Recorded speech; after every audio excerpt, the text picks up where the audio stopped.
Before I get into that important meeting, it's necessary to give you some background on how I reached such a pivotal moment. My childhood in New York was anything but normal. My family was deeply involved in a business where loyalty and silence were everything. My father and uncle, both respected in their fields, started grooming me early on.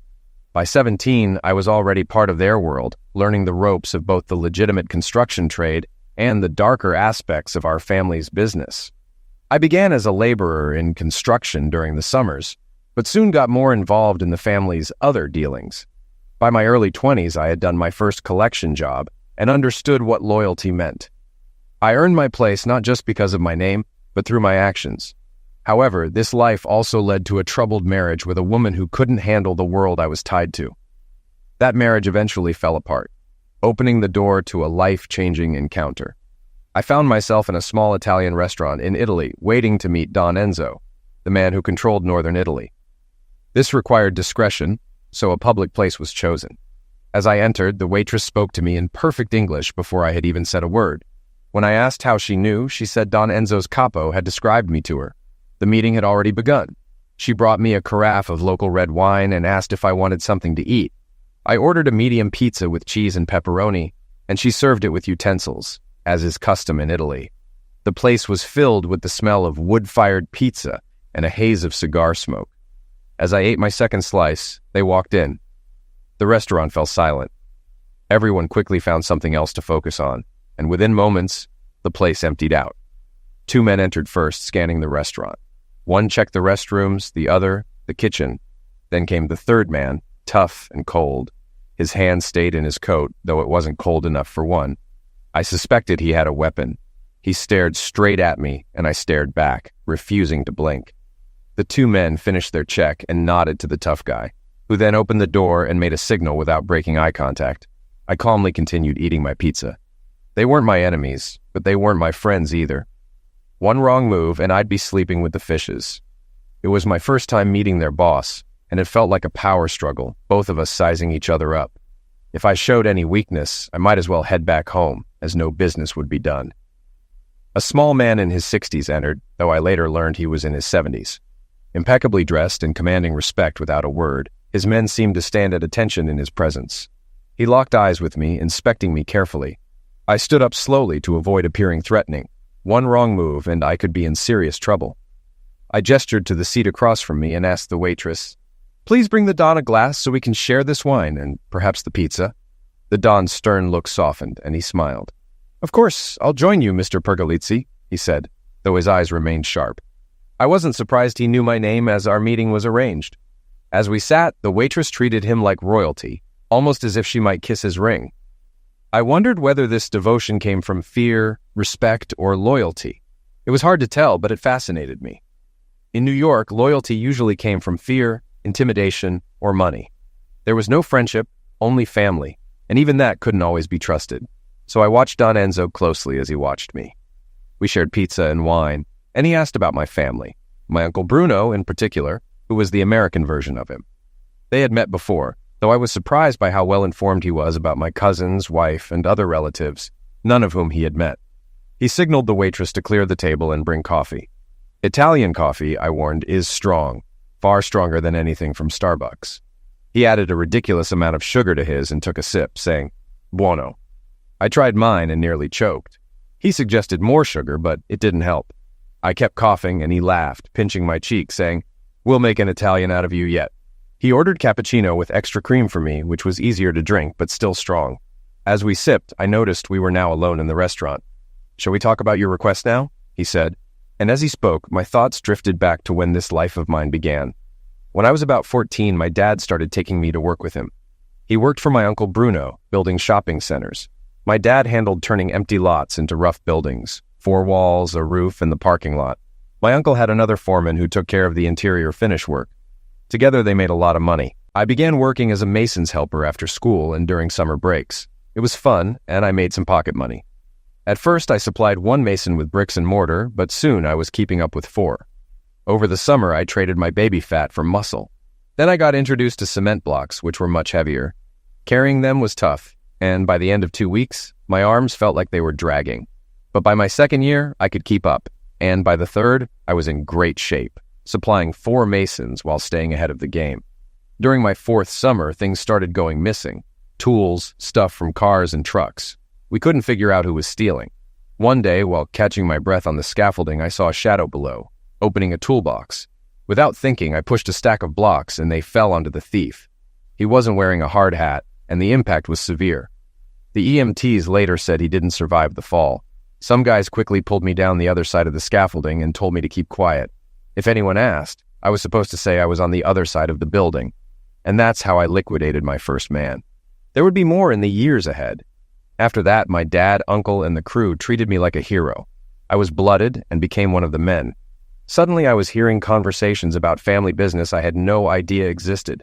Aside from construction, we were into gambling, protection, smuggling, liquidation for hire, loan sharking, and more. The construction company, a few restaurants, and a strip club were just fronts to launder our money.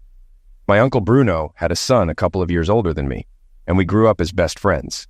I did the physical work, while he handled the brains of the operation, making us a great team. I started tagging along with the crews, learning how our other businesses worked. I especially enjoyed the weekly trips to the strip club. While the guys met with the manager, I got to sit up front and watch the dancers. The crew said the girls were skanks, but they were always nice to me, maybe because of my family connections or because I was a 20-year-old with money. One of my first real family jobs was collections. My first attempt, though, was a disaster. I was with Tony Snelling, chasing down a guy who was months behind on his payments. We found him at a redneck bar, but he had 4 friends with him. They jumped Tony, and I couldn't just watch, so I grabbed a chair and a pool cue to help. I got a few strikes in, but it quickly turned into 5 against 1. I was getting knocking badly when the bartender fired a rifle into the ceiling, scaring them off. Tony and I were bleeding on the floor when the bartender and some patrons helped us to the back room. A waitress started patching us up. Soon, my father and some of the crew arrived, furious. While Tony and I were loaded into an SUV, my dad made sure the bartender and waitress were well compensated. They also earned his respect and protection. I was sore for weeks, but Tony had it worse. Not only did he take a bigger knocking, but he was also on my father's bad side for letting me get hurt. He got stuck with the worst jobs for a while. As for the 5 guys who attacked us, they disappeared, and the loan was later written off. After that, I started spending more time with the capos and learning how the family businesses really worked. I wasn't seen as a low-level thug anymore. I was on my way to becoming a boss. My mother didn't want me getting hurt again, so I learned how to dress and act like a successful 25-year-old. I spent time with our lawyer and accountant, learning the legal side of the business, which I found boring. I preferred hanging out with the guys and visiting the strip clubs, but my father and uncle made it clear that my future in the family business was set, whether I liked it or not. This was the turning point in my life. I stopped doing hands-on construction work and became the general foreman. My role was to ensure the job was completed to the client's satisfaction. We were building a multi-story office with street-level storefronts. The top 3 floors were for a big law firm expanding into our town from the East Coast. My job foreman constantly complained about the woman in charge from the law firm. She was demanding and made life difficult for everyone until she got what she wanted. One afternoon, I got a call. She had pushed the crew too far, and they all walked off the job. My foreman dropped the problem on me, but my dad was the one who told me to go handle it. I hopped into my GTO and sped across town, ready to deal with her. When I arrived, I met my foreman, but before I could say anything, a stunning woman about my age started tearing into me. "Who do you think you are?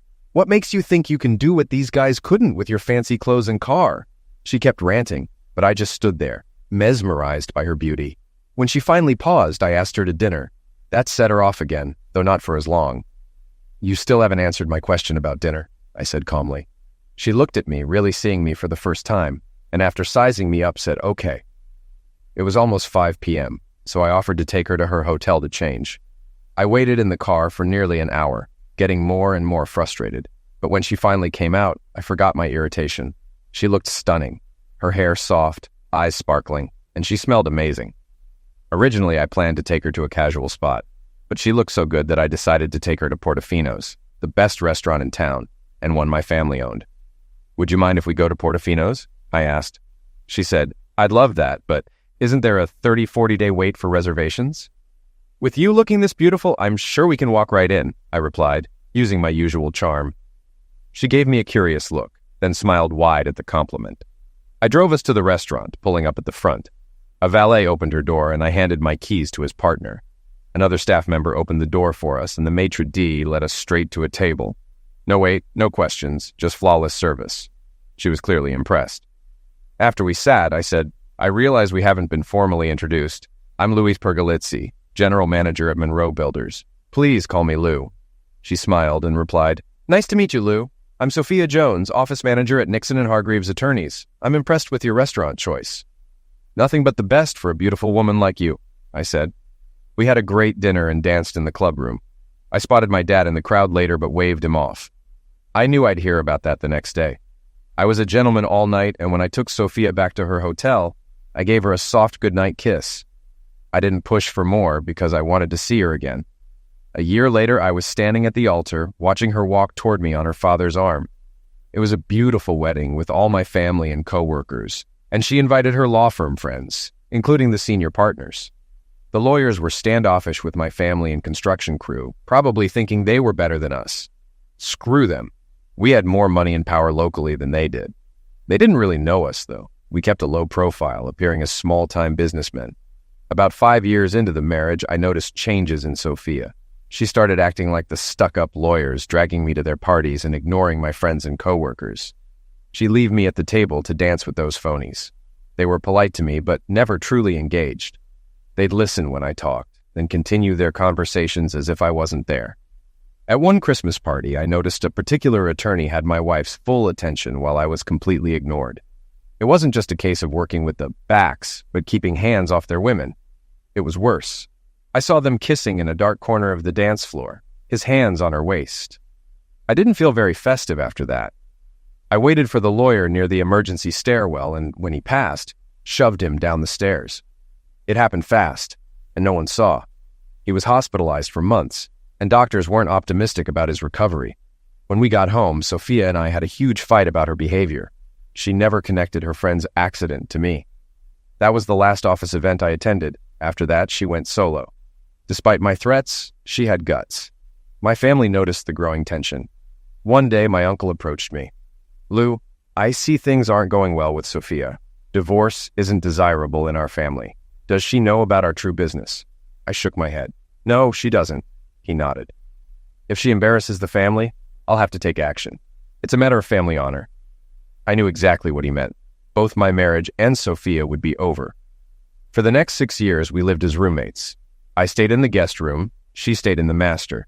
I'd come home after work, change, and then leave until early morning, spending my nights at our family-friendly businesses. Sophia stopped waiting up or trying to talk to me. We barely existed as a couple. One night, I noticed she didn't come home. After a week, I realized she wasn't coming back. I got confirmation when an associate from her law firm barged into our strip club. That was his first mistake. "Hey, idiot, I'm here to serve you divorce papers. Your wife's throwing you out." That was his second mistake. Normally, I'm calm, but his attitude set me off. Before he could react, I attacked. By the time my guys pulled me off, he was dead. I'd knocking him to end of life. I don't believe in a 3-strike rule. They put me in an SUV and drove me to another restaurant we owned. I was quickly ushered inside and told to act like I'd been there all night. Important people there made a point to talk to me, giving me an alibi. A month later, when I didn't respond to the divorce petition and the junior lawyer hadn't returned, Sophia's law firm tried freezing my accounts. That might have worked, except the family owned the bank I used. The manager moved my money to a different account under a new name and backdated everything, making it look like I'd done this months earlier. Our lawyers went on the attack, freezing all of Sophia's accounts, credit cards, and even her 401k. Nothing could be traced back to us. The law firm filed maltreatment suits against me, but my lawyers blocked them. When one of our guys tried talking to a senior partner, the partner laughed and had him thrown out. Big mistake. That night, a small fire broke out in their file room. While the fire didn't cause much damage, the sprinklers and fire hoses destroyed everything on all 3 floors the firm occupied. They were out of business until repairs could be made. The family made a generous donation to the fire department. Later, the law firm's insurance wasn't in order, so they couldn't collect on their claim. By the time they recovered, Sophia and her lawyer boyfriend had vanished. My uncle took over the search. It took nearly a year, but the lovers were finally found living in Europe. That's why I was meeting with Don Enzo. His organization had located them. "What do you want done with the lovers?" Don Enzo asked calmly. Just lead me to them so I can get my revenge, I said, my voice full of anger. No, he replied. Your uncle and father don't want you involved. I need my satisfaction, I protested. Then he hit me with a question. All three of them. 3? I asked, confused. She's pregnant and we don't damage children, he said simply. I nearly broke down in frustration, but seeing my struggle, the Don offered a solution. We'll handle your revenge after the baby is born. The child will be placed with a loving family who are friends of ours. The father is unnecessary, so we'll deal with him quickly. As for your wife, we'll make an example of her after the baby arrives, he added with a chilling smile. Now I understood why people left when he entered the restaurant. Your wife is a strong-willed woman. It will be fun breaking her, he said, his eyes gleaming. He finished by telling me, your bags are packed, and a car is ready to take you to a private airport. You'll fly to Rome, then back home. We can't meet or speak again until this business is finished. Afterward, I'd like to see you again. With that, he dismissed me. I was surprised by how quickly things moved. I'd barely spent 10 hours in Italy, and now I was being rushed back home. Though a bit insulted by the abrupt dismissal, I kept quiet. I probably spent more time on planes than in Italy. Jet lag hit me hard, and I slept for a whole day, though maybe it was more relief from finally resolving my marriage problems. When I returned to work, my father pulled me aside. The Don called, he said. He said, you're a good boy, and they'll take care of your problem. But remember, you owe him a favor. Whatever he asks, you'll do it. It's family honor. I nodded, understanding the gravity of it. I went back to my usual work routine. About 6 months later, the divorce went through. Thanks to our connections, it was quick. The reason? Desertion. I got everything, and she got nothing. What else would you expect when we owned the judge?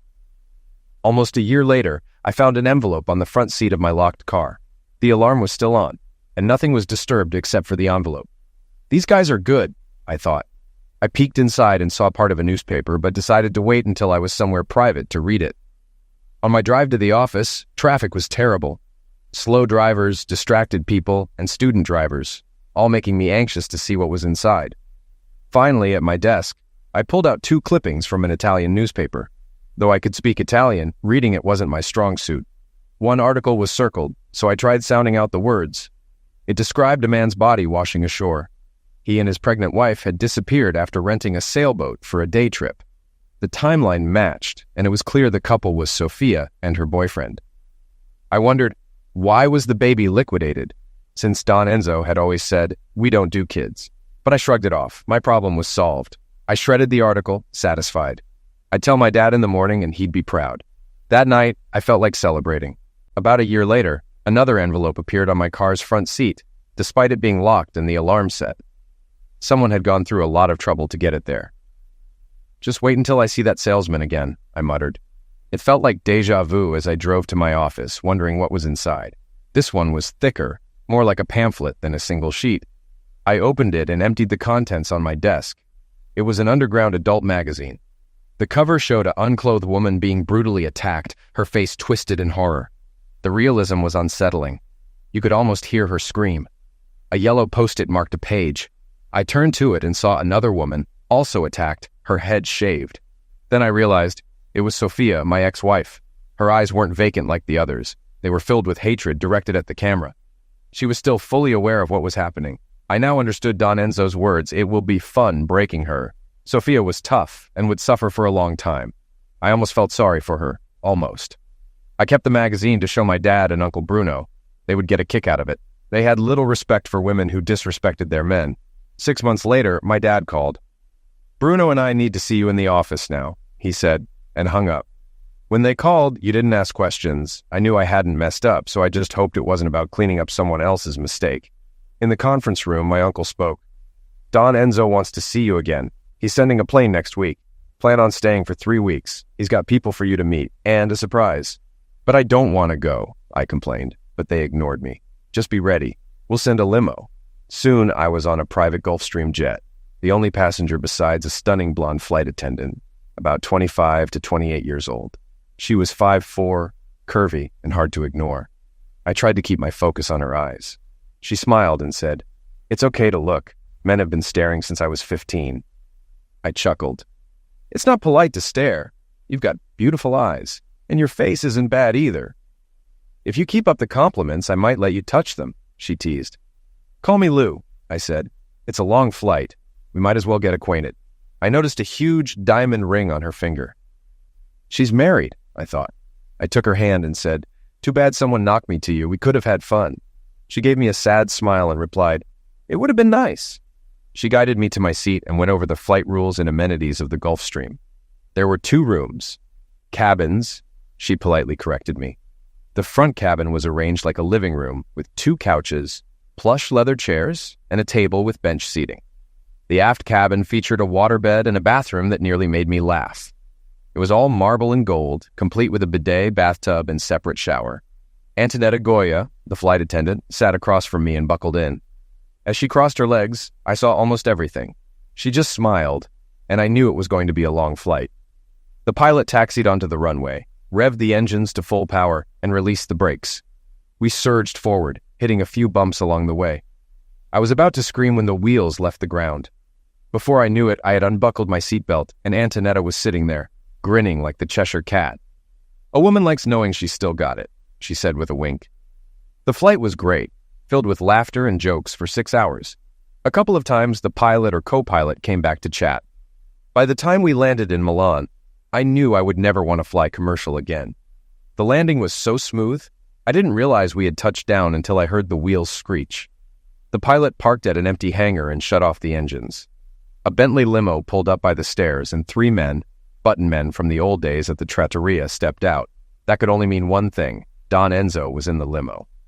I walked down the stairs, watching as the co-pilot unloaded my luggage.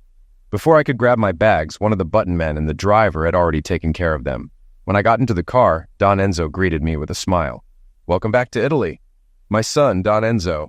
I'm honored by all of this, but I'm just a glorified bricklayer, not some prince deserving of such treatment, I said, trying to downplay it. He smiled again. Your parents would be proud to hear you say that. But for now, it's getting late. We'll drive to my home and have dinner. And drive we did. The limo driver whipped through traffic like Mario Andretti while Don Enzo poured me a glass of wine. I did my best not to spill it as we sped along. When we finally reached the autostrada, I thought the wild ride was over, but I glanced at the speedometer, 240 kilometers per h. We were racing down the road at 150 miles per hour. I must have looked panicked because Don Enzo patted my knee. Don't worry, he said. Guido is one of the best drivers around. It took an hour to reach Don Enzo's house, a trip that normally takes 2.5 to 3 hours. His estate was surrounded by a wall with a gate guarded by 2 armed men who nearly saluted as we passed. Looking across the vast lawn, I saw more armed guards patrolling the grounds. We can't be too careful, Don Enzo said. There are always envious men trying to take what's mine. From now on and whenever you visit, you'll have men protecting you wherever you go. Don Enzo, I can take care of myself, I protested. I'm not a kid anymore. I was blooded before I even finished high school. This isn't a request. It's an order, he said firmly, and the look in his eyes left no room for argument. Later that evening, as I wandered the mansion, I ran into an old acquaintance, the bodyguard I once nicknamed Hart. He introduced himself properly this time. My name is Nunzo, he said. You were brave to tell the Don no earlier, but don't ever do it again. One look from him, and I would have had to eliminate you. He doesn't like being told no. Understand? Yes, I replied quickly, realizing how close I had come to crossing a line.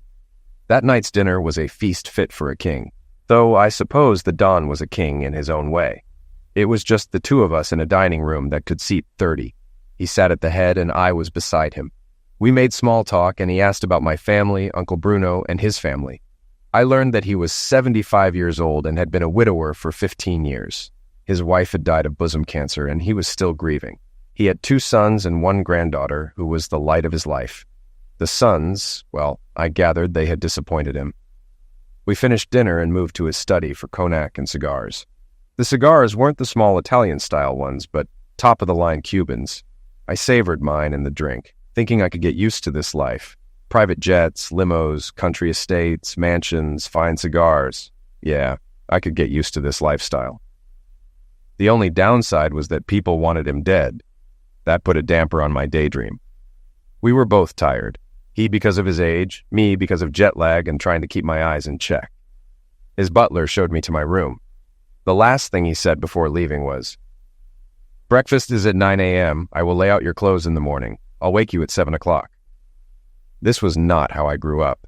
Back then, Mom would yell up the stairs for me to get up, and if I took too long, Dad would come pull me out of bed, not so gently. My bedroom here was a luxury suite, complete with its own bathroom, sitting room, dressing room, and bedroom. The Don spared no expense for his home or his guests. The next day, my rounds began. Me, the Don, and 4 bodyguards toured the stable, bocce ball court, pool, and tennis courts. This guy had all the toys. The following day, we checked out his car collection, his weapon collection, and then drove to his winery in one of his 2-seat Ferraris. We spoke with the winemaker and sampled some of his latest blends. By the time we were ready to go, we had to call for a ride because neither of us was in any condition to drive. The next day was a visit to the cheesemaker, and the day after that, we visited the prosciutto operation.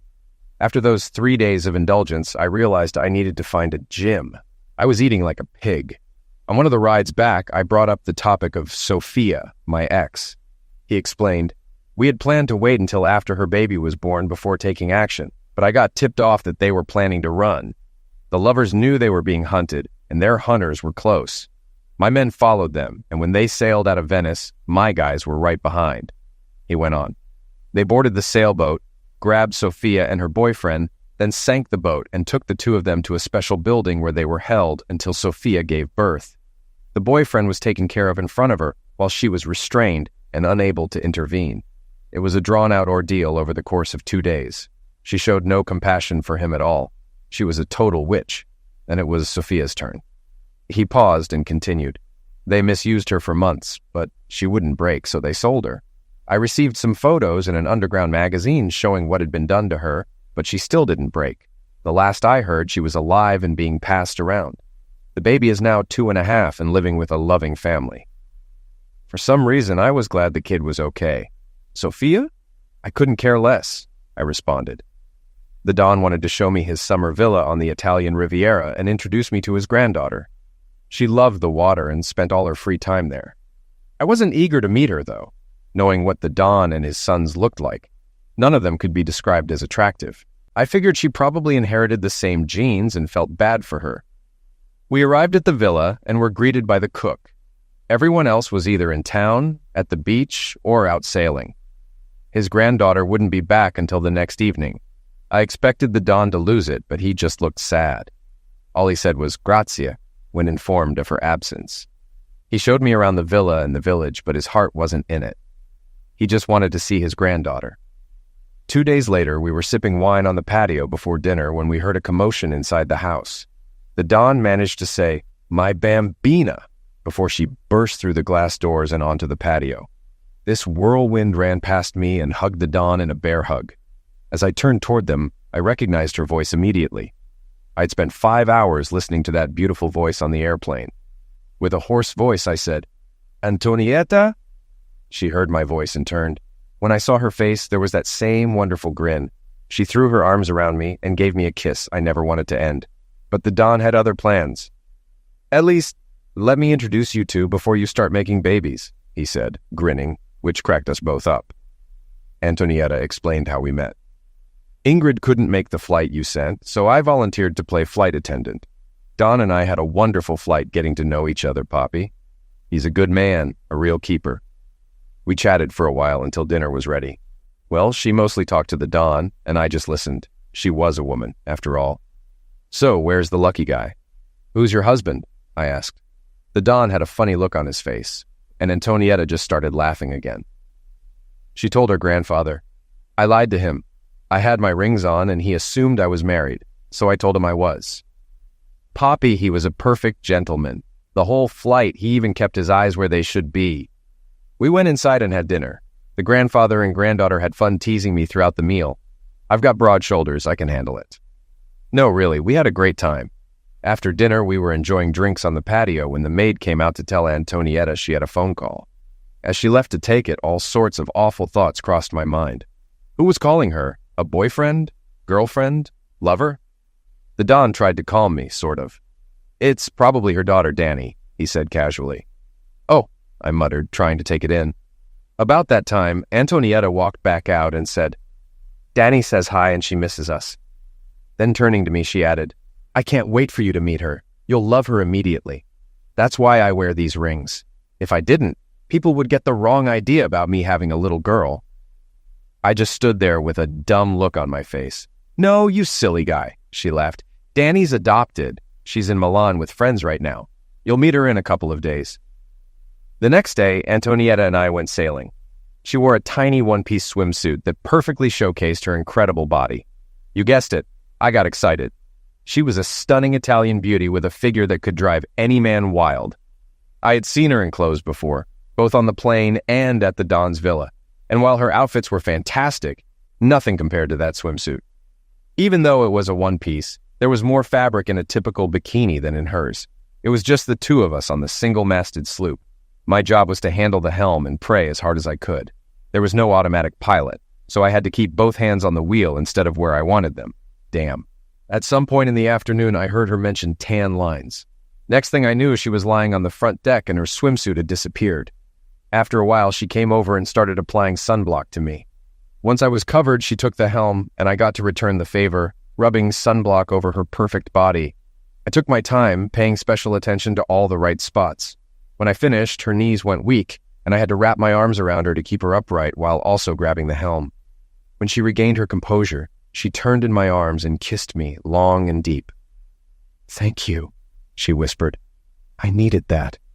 Every man is scared of me because of my grandfather. Thank you for being brave." "My pleasure," was all I could think to say. She slipped out of my arms and stood behind me, wrapping hers around my waist. Her lips kept kissing my neck and shoulders. "You've got a lot to offer a girl," she whispered in my ear. I smiled to myself. "I hope you know how to handle your grandfather," I thought. I didn't want to make him angry. The rest of the week flew by, and suddenly it was time for the Don and me to return to his home in Vicenza. Antonietta grew very quiet those last 2 days. I was already missing her even though I hadn't left yet. We took long walks around the villa, not really talking about anything, just holding hands like teenagers. On the morning the Don and I were set to leave, Antonietta showed up to say goodbye. She was with a little girl, around 3 years old, with long black hair and the prettiest blue eyes. She held Antonietta's hand as they walked across the yard. When she saw the Don, she smiled wide and called out, "Papi!" She let go of Antonietta's hand and ran to him with her little arms outstretched, waiting to be picked up. I watched the old man soften as she babbled away in her sweet Italian. "Lou, this is Gina, my favorite little great-granddaughter," he said. "Would you like to meet her?" He brought her over to me. Gina became shy and hid her face in his neck. "Gina, this is Mr. Pergolizzi from America. He's a friend of your mother's." The little girl peeked at me, giving a small smile before hiding her face again. I took a chance and spoke in simple Italian. "Ciao, Bella. I'm happy to meet you." A soft little voice replied, "Ciao, signore." It was sweet and quiet. As the family and I said our goodbyes, Gina kept stealing glances at me from her grandfather's shoulder.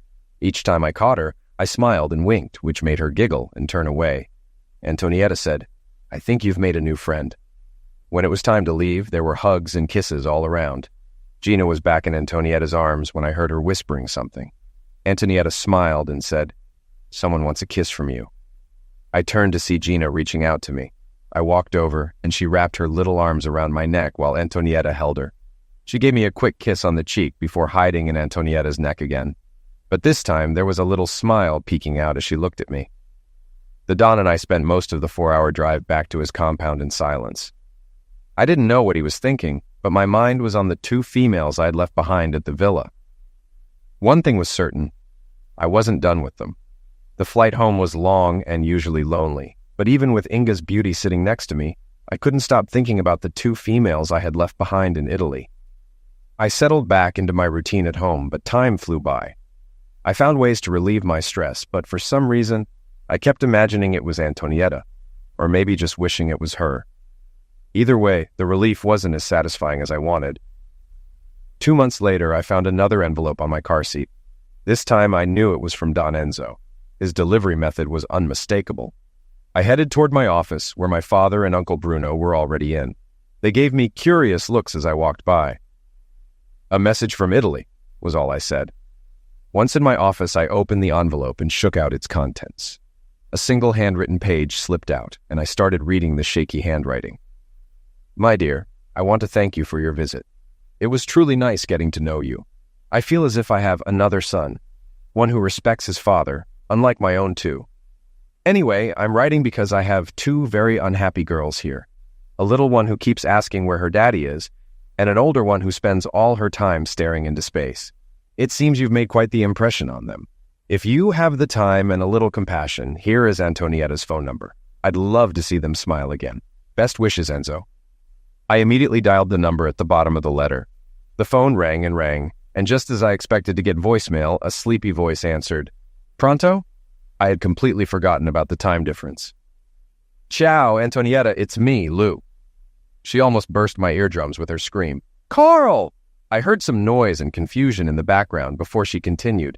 No, I'm fine, it's my Louis, she told whoever was near. I suddenly realized I'd gone from friend to darling Carl, and finally to my Louis. I felt my chest swell as I listened to her voice. We talked until her cell phone battery started dying. Before we hung up, we arranged another call for a specific day and time. As we were about to disconnect, I swear I heard her whisper, Ti amo, my Louis. But I couldn't be certain. For the next 3 days, I walked around with a goofy grin on my face. It probably would have lasted longer if not for an early phone call on the 4th day. At 8 a.m., Cheryl, the office receptionist, informed me of the call. I was in the conference room with my father and Uncle Bruno, getting my orders for the day. I tried to wave her off, but she insisted. My father gave me an annoyed look as I picked up the phone. Hello, Lou Pergolizzi speaking. At first, I heard nothing but a faint voice saying, Okay, Gina, say hello. Then, that shy voice I missed said, Pronto, mio padre. I instantly knew it was Antonietta's daughter, Gina. Buongiorno, Bella, ti amo, I replied, my heart melting. I heard her little giggle over the phone, and then Antonietta came on. Gina is running off to tell her grandfather she spoke to you. You've made her a very happy little girl. She talks about you all the time now. I love her too. She's as charming as her mother, I said. We kept chatting, and for a moment I forgot all about my father and uncle sitting there. That was until I noticed the large speakerphone was broadcasting our conversation. My dad broke the silence. Aren't you going to introduce us? He said loud enough for Antonietta to hear. She caught on right away and said, Well, aren't you going to introduce me? I quickly put the handset down and made the introductions over the speakerphone. Once I had, my father chimed in again. I'm happy to finally meet the woman who has my son walking around with his head in the clouds. When will we have the pleasure of meeting you and your lovely daughter? Antonietta laughed softly. I'll ask my grandfather about a visit. His business keeps him very busy, and I don't know if he can travel across the ocean. We'd love to return the hospitality Don Enzo has shown our son. Surely one of your brothers could take care of things while he visits, my father suggested. Please remind him we'd love to honor him for all he's done for our son. With that, our morning meeting took priority, so Antonietta and I said our goodbyes. Afterward, I got some good-natured teasing from my family. Later, Cheryl cornered me, demanding details. But I just smiled, which only made her more determined to find out. It took another week before I could call Italy again. The 8-hour time difference was a bit tricky, but we managed to make it work. And talk we did. Antonietta would hang up and dream of me while I walked around thinking about her. I also loved calling early enough to talk to Gina. She was eager to practice her English, telling me all about her life in a mix of baby English and Italian. Antonietta would listen on the speakerphone, laughing at our little conversations. As Christmas approached, we started making gift lists for our families. Gina was going to be spoiled. I joked to Antonietta, I'd better rent a shipping container just for her presents. I could hear her smile through the phone. Don't waste your money, she said. There are plans in the works. That could only mean one thing. They were coming for Christmas. Thanksgiving was approaching, and we were having our traditional family gathering at one of the family-owned restaurants. We invited all the relatives and most of our employees. It was our tradition. We closed the restaurant and threw a big party. There was always too much food and drink, and I made sure to indulge. I was sitting at the head table, half listening to my uncle give the usual welcome speech, when I heard something that snapped me to full attention. I'd like to welcome Enzo Castillo and his family to our feast. I blinked in surprise. That was Don Enzo and his family. My heart skipped a beat as I looked toward the entrance. Sure enough, my dad and uncle were escorting Don Enzo and his family into the dining room, but I wasn't focused on him. I was searching for two people, Antonietta and Gina, and there they were. Little Gina saw me standing at the far end of the room and immediately started pulling Antonietta toward me. She broke free of her mother's hand when they were close and ran around the end of the table, heading straight for me as fast as her little legs could go. When she reached me, she leaped into my arms and wrapped her tiny arms around my neck. "Hi, Daddy!" she proudly exclaimed in her broken English. The whole room erupted in applause. I was speechless, but my heart swelled. When Antonietta reached us, I found myself holding the two most beautiful girls in the room. I couldn't help but get a little excited looking at Antonietta, but thankfully my loose dress slacks and jacket helped conceal my reaction. Antonietta gave me a knowing smile as she hugged me. We enjoyed a wonderful meal. Gina sat on my lap trying to feed me, but more food ended up on my clothes than in my mouth. The dry cleaner would definitely have a job ahead. My dad and Uncle Bruno spent the evening introducing Don Enzo to family members and friends. Later, Enzo told me he was impressed that they could remember not only everyone's names, but also details about their families. The evening flew by, and soon I had a little girl fast asleep on my lap, and a beautiful woman at my side. I leaned over to Antonietta and asked, "Where are you staying?" She smiled. "Dad is staying at your uncle's with his crew. Gina and I are staying at your apartment. There's no room left at your uncle's. I hope you don't mind." "Of course not," I replied. "But where will you sleep?" Antonietta grinned mischievously. "Your dad thinks Gina and I will share a bed, but I don't think so." Gina snores. "I hope you don't." That smile was enough to drive me crazy. We used Gina's sleepiness as an excuse to leave early. When we got to my apartment, I carried Gina to the guest bedroom and left her with her mom. I noticed the small pink luggage, clearly indicating this plan was made in advance. Then I went to my room to change out of my food-stained clothes, only to find a larger set of luggage there, Antonietta's.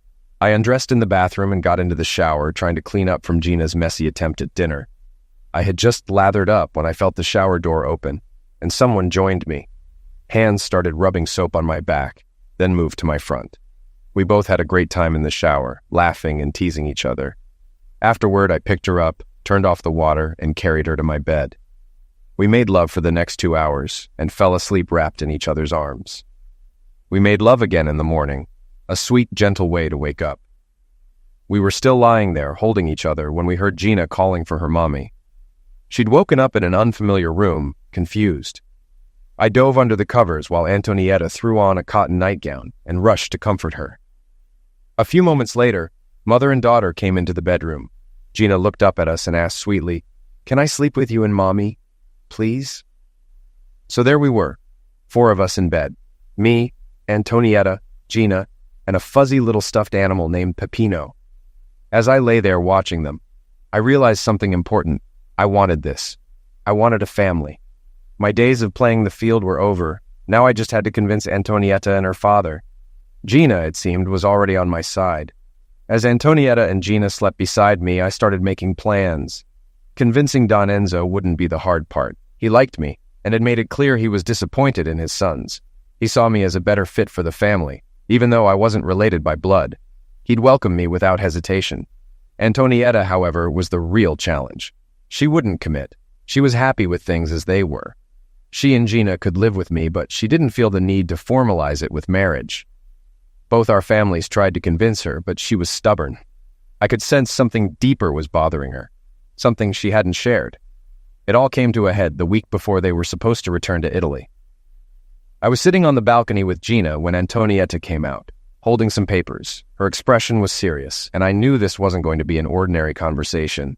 "Lou, we need to talk," she said firmly. I tried to make a joke, but she shut me down. "I'm serious. We need to talk." She held up the papers, and all I could do was nod. "Louis, I know you were married before," she started. "Your wife and her lover disappeared to Europe. My dad showed me a newspaper article saying they died in a boating accident and she was pregnant." "That's right," I answered cautiously, unsure where this was going. She continued, "I know what my grandfather does for a living. While I don't condone that lifestyle, I know my family has been in this business for generations." She paused before adding, "What I want to know is, did you or my grandfather have anything to do with their end of lives, especially the unborn baby?" Her voice trembled, and I suddenly understood what had been weighing on her. She wasn't worried about Sophia or the lover, but the baby. "Honey, please, let me explain everything," I said. I told her the whole story about Sophia, up to my meeting with her grandfather at the trattoria. I explained that Don Enzo had promised not to act until after the baby was born and had made sure the child found a good home. Just then, my dad and Don Enzo appeared on the balcony. I hadn't known they were visiting, but apparently they had their own plans for this conversation. "Basta, stop," Don Enzo said, raising his hand. "I'll finish." He turned to Antonietta. "Carmia, Lou told you the truth as he knows it, but there are things he doesn't know." Antonietta looked confused but nodded. Enzo continued. "First, I told Lou that his wife and her lover disappeared in a boating accident, that we found the lover's body, but not hers. That was a lie. We captured their boat. The lover was dealt with, but Sophia and the unborn child were kept under lock and key until the baby was born. Then we sold the mother." I listened, recognizing the little lies scattered in his story. This was how the Don worked. Antonietta's voice trembled. "And the baby, Poppy?" "I gave the baby to a good family," Enzo said softly. "A family I trusted to raise her well." Antonietta's eyes widened.